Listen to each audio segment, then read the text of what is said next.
Internet è un posto meraviglioso. Ciao ragazzi e bentornati in questo mio nuovo video, io sono Michele e cosa è successo? Beh, ieri è stato rilasciato un piccolo aggiornamento di Android che ha sminchiato, utilizziamo questo termine, migliaia di certificati di applicazioni sul suo store. E tra queste applicazioni c'era anche lei, la DJI Fly, necessaria per poter volare con tutti i nostri ultimi droni di casa DJI appunto. Lo sapete, quando c'è da parlare male di qualcosa io lo faccio senza peli sulla lingua, ma questa volta DJI si è mossa davvero molto bene e in poche ore ha già rilasciato un aggiornamento beta. A chi lo ha richiesto all'assistenza, comunque è scaricabile, vi lascio il link nel mio canale Telegram, trovate riferimenti qui sotto in descrizione video e tramite questo aggiornamento è nuovamente possibile utilizzare l'applicazione DJI Fly senza nessun tipo di problema. Aggiornamento comunque rilasciato, lo ripeto, poche ore dopo le prime segnalazioni di questo problema, quindi complimenti all'assistenza DJI che ci ha messo una pezza su un problema che comunque non dipendeva da lei, ma più che altro dagli aggiornamenti di sicurezza di Android, che a volte succede anche con applicazioni molto più importanti come quelle delle banche ad esempio, mandano a ramengo un po' di certificati e rendono inutilizzabili queste applicazioni, come è stato per la DJI Fly. Ok, quindi nonostante non sia ancora stato rilasciato l'aggiornamento ufficiale, penso questione di poche ore, tramite l'aggiornamento beta il problema è già stato risolto. Quello che non si è risolto però ragazzi è un altro problema legato a questo.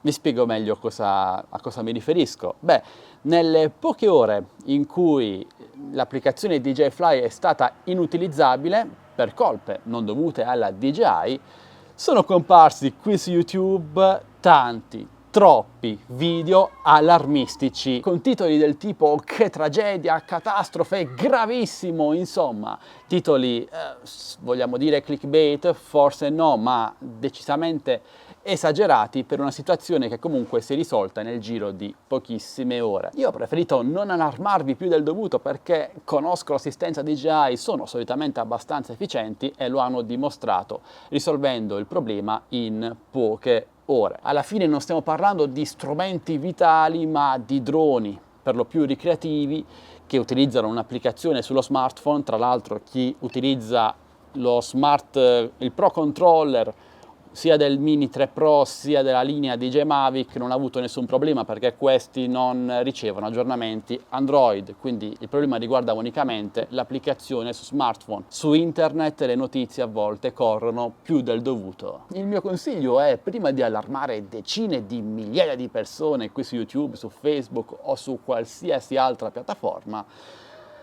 respiriamo, aspettiamo un momento perché queste sono situazioni che solitamente si risolvono in pochissimo tempo, esattamente come è stato. Quindi amici, continuiamo a volare serenamente, vi lascio linkato sul mio canale Telegram l'aggiornamento beta per volare con la DJI Fly, con l'aggiornamento necessario per bypassare i problemi legati all'ultimo aggiornamento di Android. Dateci un'occhiata linkato qui sotto in descrizione video. Per qualsiasi domanda o dubbio non esitate nel chiedere lasciando un commento. Questo video penso fosse doveroso perché in tanti mi stavate già scrivendo qui su YouTube, su Facebook, su Instagram allarmati dalla situazione. Beh, sappiate che si è già tutto risolto. Ok amici? Bene, questo è tutto, io vi saluto e vi do appuntamento al mio prossimo video, sempre che voi vogliate, sempre qui su Addicted to Tech. Alla prossima, ciao ragazzi!